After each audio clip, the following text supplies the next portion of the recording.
Hello everybody. Today I'm going to do a short video to show you how to access and use your Connect at home.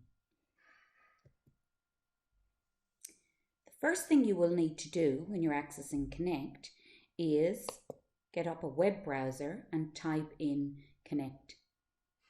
This screen will come up when you do your search.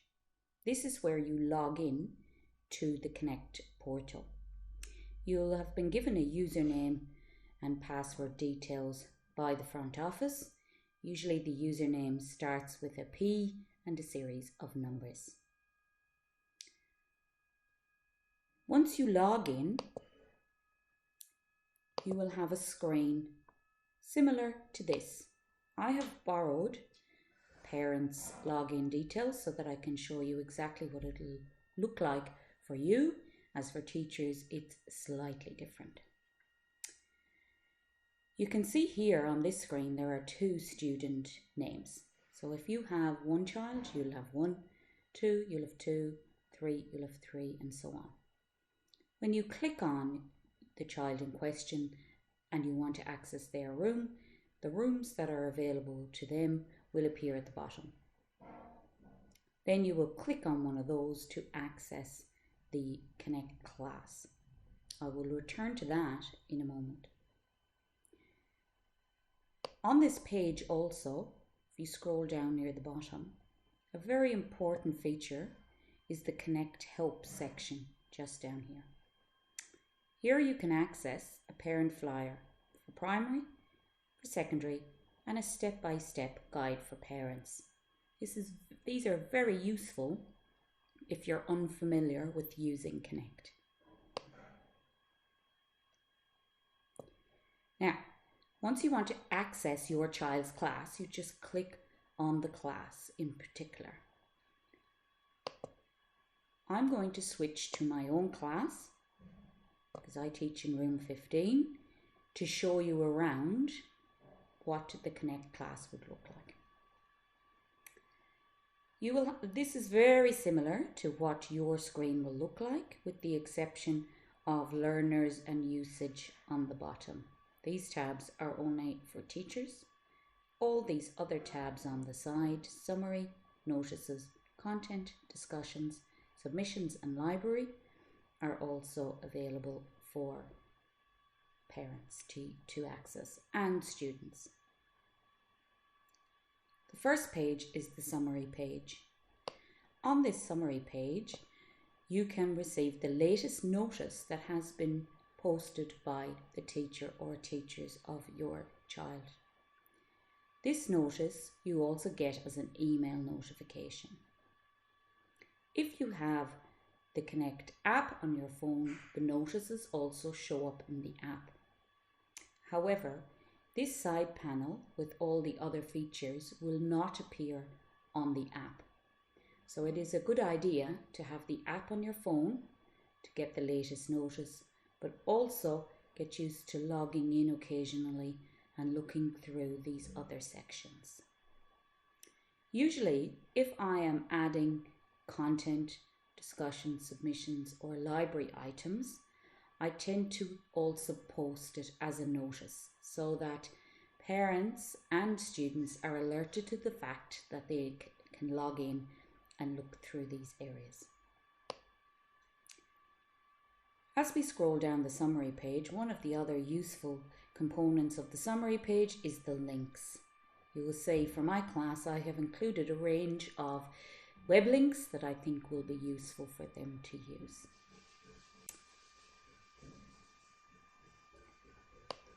The next component I'm going to go to are the notices. These are posted by your class teacher. They usually all have a heading. As I scroll down, you can see all the past notices that I have included. At the bottom, there are tabs to go back pages, so there's often more than just what's on the single page. If you want to re-look at a notice at any time, you can just scroll down to that notice, hover over the title and click on it. Then the notice will appear for you to be able to read. When you want to go back to the main screen again, you can just hit this back arrow. The next tab down is content. At the moment I don't have any content in here. This is where I would tend to put videos and things like that. So we'll move on from that. The next tab is for discussions. This is where a teacher can put in a question or a discussion point for the class, and the students have the ability to individually answer on that discussion point. For example, I just put in a very simple one to get the students used to using this discussion page by asking, what is your favourite movie or TV show? The children then can respond to this.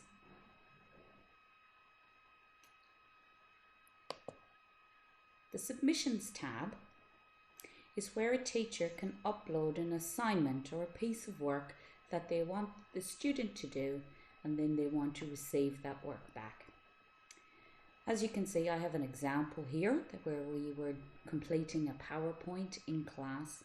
I put the submission on here for the students to read, then they could complete, and then they could submit it back to me.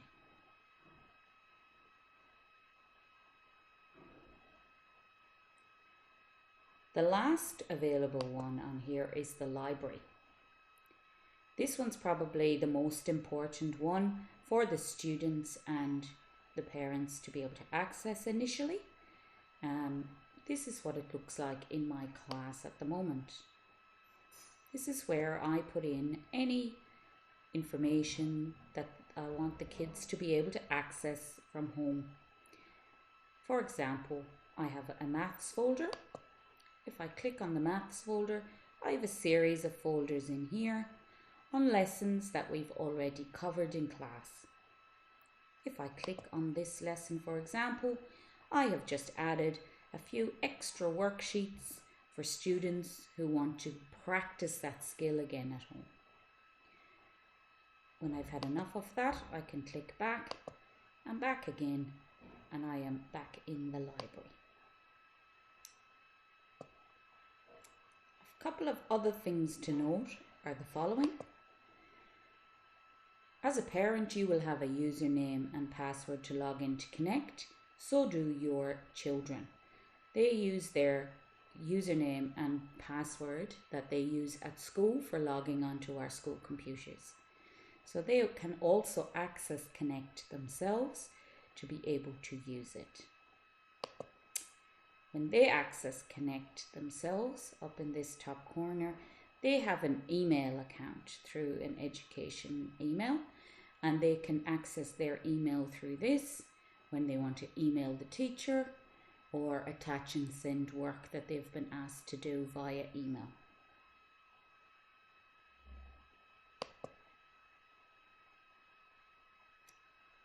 There's one other thing that I'll draw your attention to that I have added as a link on my summary page for my students.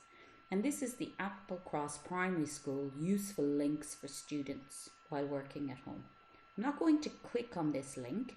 I'm actually going to go in from a search so you can see how to access it. If I put in Applecross Primary School, here is their website. I'm going to click on that, and here is the Applecross Primary School website. If I go along here to links and I go down to for students, you can see that there is a full page on useful links for students that they can access at home to use. They have all been sectioned by subject areas, and if I click on any of them, for example, Let's Read, it will take me straight to that website.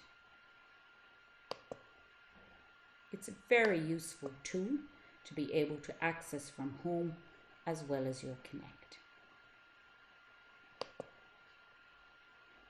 I hope that this video has helped you to navigate some of Connect and how to use it.